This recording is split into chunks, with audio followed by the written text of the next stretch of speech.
London Eye. Now as we leave the pier, I am required by law to give you a short safety announcement. It's not to alarm you in any way, it's just to get you recognised with the vessel you are travelling on board today.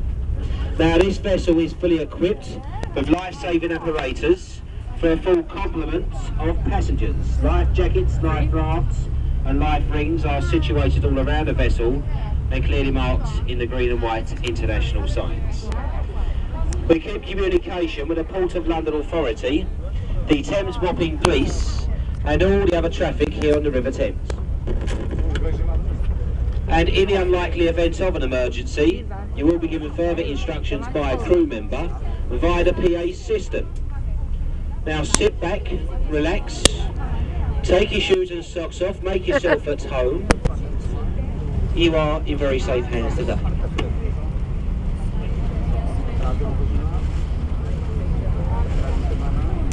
Gotta look cool, haven't I? Have your sunglasses on. Okay, so how are we doing? Everybody okay? Yeah. Yes? Overwhelming response here. Everybody okay? Yeah. Now what we're going to be doing, ladies and gents, is travelling up to Westminster. And on this route there is various places of interest. Unfortunately we have no professional guides on board the boats, but what I can do for you as a crew member, a Thames waterman, is point a few places of interest out for you in the form of a commentary. Would anybody like this? Yeah. Great, okay. I will endeavour to do this for you. I must stress, like I say, I'm not a professional guide, I'm a Thames waterman. So if I do make any mistakes, please don't throw nothing at me, just bear with me. Okay, we'll start the commentary over here to your left-hand side. We have London's very own warship, the C-35 HMS Belfast. The Belfast is a Southampton-class cruiser. Was built in Northern Ireland, Belfast, in the same shipyard as the ill-fated Titanic, the Holland and Wolf. She saw action in the Second World War, where she helped to sink the famous pocket German battleship, the Scharnhorst, and last saw action in the Korean campaign of 1952, where the Belfast was the flagship for the United Nations. These days, a floating museum open to the public 7 days a week. You can go on board the Belfast and have a good look around. There is 9 decks to explore. We now turn our attention to the right-hand side. We have the large, white, impressive-looking building with the clock face in the centre. This is called Waterguard House. It's home to customs and excise. And if you bring too much duty-free back from your holidays, too many cigarettes, too much alcohol, anything you paid no duty on, it all gets confiscated off you and brought back to this point here to your right, where it is stored in its rather large vaults. Now they say they store it here for 1 year and 1 day, and then it's all incinerated, it's all burnt. But all the years I've worked on this river, I've never once seen any smoke coming out of this building. And they do say at Christmas time here, they do have the best staff party anywhere in London. We go back to the left-hand side, we have the tallest building in Western Europe, the Shard of Glass. Standing over 1,000 feet tall and designed by an Italian man called Lorenzo Piano. It comprises of shops, apartments, hotel, the Shangri-La Hotel, the most expensive apartments right at the very top there, recently been sold for £48 million. They've recently opened a viewing gallery on the 69th floor. You can get the high-speed elevator right to the very top there and receive some fantastic views all over London of a rough cost of about £25 each. We are now approaching London Bridge, ladies and gents, possibly one of the most famous bridges to span the River Thames. There has been 5 bridges to span this site, dating back to the Romans over 2,000 years ago. This is the 5th bridge. It was opened in 1973 by the Queen. The predecessor to this bridge was sinking into the Thames mud. It was taken down stone by stone, piece by piece. It was then sold to an American gentleman for £1 million and re-erected over Lake Havasu in the Arizona deserts as a tourist attraction. Now, once through London Bridge, this is one for the boys and girls. Look up ahead of you there to your left-hand side.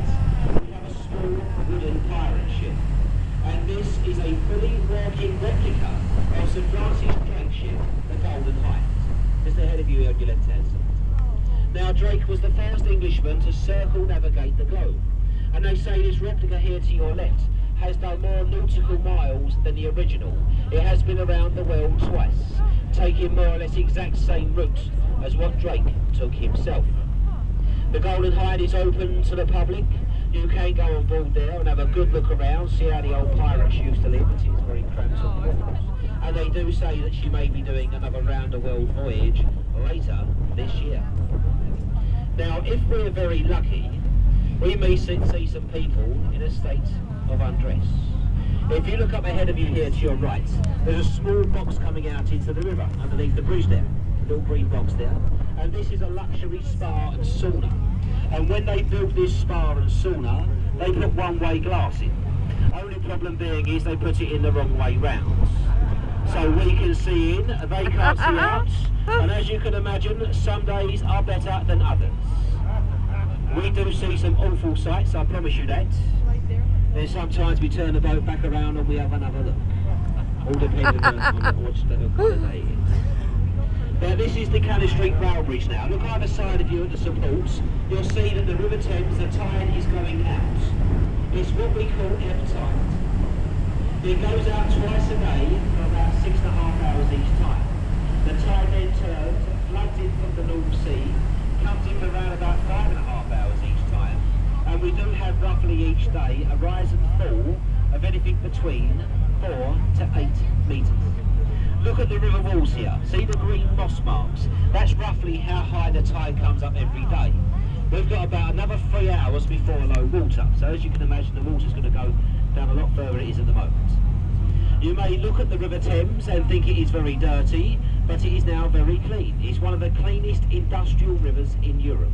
And the reason it looks so dirty is because it's a mud-based river. Every time a tide comes in and out of London, it churns up all the mud at the bottom of the river. It never gets a chance to settle and gives it a murky effect. But it is now very, very clear. We now go ahead of us to the left-hand side. You will see a white circular structure with a thatched roof. And this is a replica of Shakespeare's Globe Theatre. Ahead of you now to your left. Now it was the dream of a man called Sam Wallermaker. It was his dream to replicate the Globe Theatre. He started the project, he more or less completed it, and then sadly passed away. His daughter, the actress Zoe Wallermaker, finished it off in 1997. It was then opened by herself and the Queen. You can go inside the Globe Theatre and get a full guided tour. They also perform Shakespeare's plays throughout the summer months in the traditional ways. It is one of the finest open-air theatres anywhere in the country. We now go back to the right-hand side here. Behind the buildings you can see the dome and the golden cross of St Paul's Cathedral, built by the magnificent architect Sir Christopher Wren. They say, ladies and gentlemen, this was Wren's masterpiece, taking 35 years to build of a cost of £75,000. St Paul stands 365 feet tall. They say that's 1 foot for every day of the year. The dome on top of St Paul's Cathedral is the second largest unsupported cathedral dome anywhere in the world. The largest one standing in St Peter's in the Vatican City of Rome. Directly opposite St Paul's, to your left, we have the large building with the tall chimney, the old Bankside Power Station, which has now been turned into the new Tate Modern Art Gallery, one of London's leading tourist attractions. Now that could be, ladies and gentlemen, is because it's totally free of charge to enter. It won't cost you 1 penny to go inside that building and look at all the modern arts that they produce today. Does anyone like modern arts? Put your hands up. Like I said, very popular. Lovely place. I went there a few weeks ago and there's things on display like a burnt out car, unmade beds, all sorts of things like that on display in a new Tate. Ahead of us now we're approaching a group of bridges. You will not see two bridges so close together anywhere else on the River Thames. And this is what we call, ladies and gents, the Tunnel of Love. If you are with your loved one, as we go through these bridges, give them a little kiss. It's supposed to bring you many years of luck. If you're not with your loved one and you're with your wife or husband, you can give them a kiss. Any single ladies, I'm available. Any single men, Captain Cecil's not fussy. He's had 5 kisses today. He's absolutely enjoyed himself. It's a lovely day, Captain Cecil, yeah. He don't want no more. He's getting a bit moody now, but there we go. Now these are Blackfriars bridges. The first one here, the Blackfriars Railway Bridge, as you can see, undergoing some heavy construction work at the present time. Once through the bridge, look either side of yourself, just coming into view now, we have 8 redundant red columns, and these are the supports to the old St Paul's Railway Bridge, built by the famous Victorian engineer Isabel Henderson. The bridge became unsafe about 30 years ago, and as you can see, they've taken the top half of the bridge away. They can't remove the supports for the fear of damaging the foundations to the other 2 bridges. The last one here, the Blackfriars Road Bridge, opened in 1869 on Express Wish of Queen Victoria. We now go to the right-hand side. We have the building ahead of us with the green sloping roof and the black pinnacle in the centre. This is the old City of London School for Boys. Some of this country's most famous scholars were educated inside this building here. And if you look very closely across the front of the building, either side of the arched windows, you can see 4 engraved statues. They are Milton, Bacon, Newton and Shakespeare, 4 of this country's most famous scholars. Back here to your left-hand side, we have the large red brick building. That's called Stamford Hall, an old cold meat storage warehouse. On top of the building, we have the Oxo Tower. And back in the 1930s, this was Oxo's headquarters.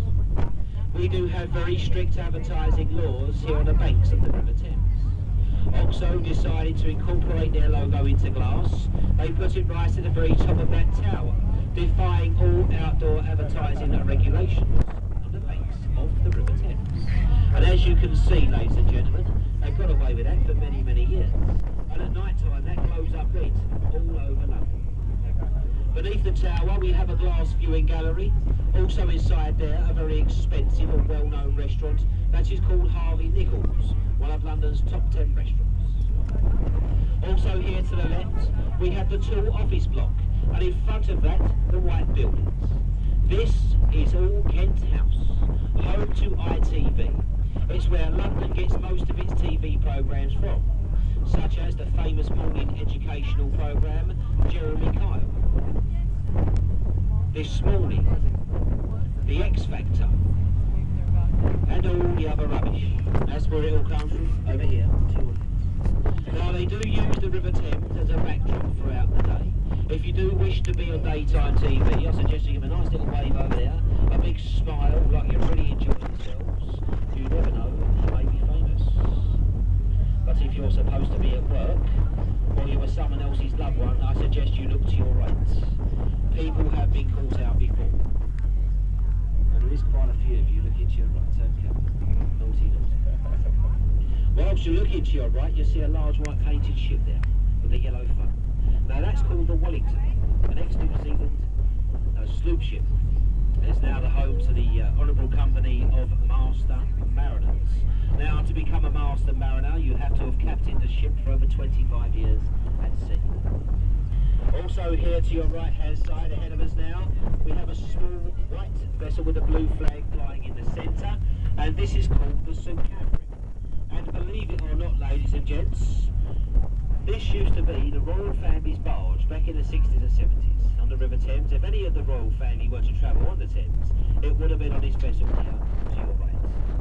As you can see these days, she has become a little bit neglected and now been turned into a floating nightclub and restaurant. And if any of the royal family travel on the River Thames now, it is usually on a more modern vessel. That is called the Royal Moor, and that moors up at Wapping Ness, a bit further downriver from the Tower Bridge. And talking of bridges, ahead of us now we have Waterloo. This is one of the longest and widest bridges to span the River Thames. It's also quite special because when this bridge was being built during the war years of the Second World War, it was built 75% by female labour. Due to the men folk fighting for king and country, That is why the bridge is more affectionately known here in London as the Ladies' Bridge. So well done, ladies, you've done a fantastic job. They face the bridge with a very expensive self-cleaning Portland stone. Every time it rains here in London, the outside of this bridge receives a thorough wash. As you can see, it's very clean. As we pass beneath the bridge, look up, you'll see how dirty and grimy it is, obviously where the rain cannot penetrate. Now, the bridge was completed in 1945. Once through Waterloo Bridge, look here to your right, we have a large white building now with the Union flag flying in the centre, and this is the back entrance to the world-famous Savoy Hotel, one of the most exclusive hotels we have here in London. Now, an average room in the Savoy, the most basic room they do for a one-night stay, will cost you £280 per night. The most expensive room in the Savoy is the one below the flagpole with the 4 windows, with the riverside view. If you would like that for a one-night stay, £2,200 per night for one night. We also go to the right here on the embankment wall, the tall stone obelisk, Cleopatra's Needle, given to us by an Egyptian viceroy for our help and defeat over Napoleon in the Battle of the River Nile. The needle is over 3,500 years old. It is older than London itself, and weighing 180 tons, it is one of a pair. And that one back there to your right, and a twin to that stands in New York Central Park. We are approaching the Charing Cross Bridge now, ladies and gents, and either side of this bridge we have 2 walkways. They are called the Golden Jubilee Walkways, opened in the year 2002.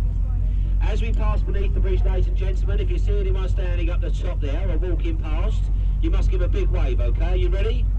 Yes? Come on, get your hands up. They're supposed to bring you luck, so get your hands up, everybody. You can do better than that, you miserable lots. Hands up, big wave, right there. There we go. Lovely people. Give us a wave. There we go. Did everybody get a wave? Yes? For all those who received the wave, they're supposed to bring you 7 years of bad luck.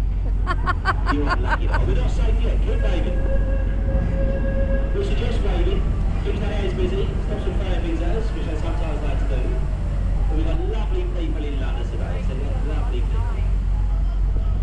We now go to the left-hand side. We have one of the largest observation wheels ever to be built. It is the EDF Millennium Eye. Opened in the year 2000 by British Airways and standing 455 feet tall. It has 32 glass capsules. Each capsule carries around about 25 people with a rough cost of about £19 per person. It takes about 30 minutes for one complete turn, and they do say when you're right at the very top of the London Eye, on a clear day that you can see over 25 miles in each direction. So you do get a very good view all over London. Anybody going on board the Eye today? You are. Just to let you know, it has broken down twice before. The last time that it broke down, it took about 5.5 hours to return to the bottom. So make sure you have a nice bit of lunch or perhaps a bit of dinner with you tonight before you go on board, and maybe even a bucket. You could be stuck up there for a very, very long time. We go ahead of us to our right, next stop, ladies and gents, the Westminster Pier. Look behind the pier to your right, you will see the Houses of Parliament, the Westminster Palace, the seat to the British government. It is the most spectacular building you'll ever see on the banks of the River Thames. I'm sure you'll all agree. You can see 2 towers. The one in the distance with the 4 turrets flying the Union flag, that is called the Victoria Tower. It's named after Queen Victoria, and all the time that that flag is flying, that shows you that Parliaments are in the building. Doesn't mean they're actually doing anything, just means that they're in the building.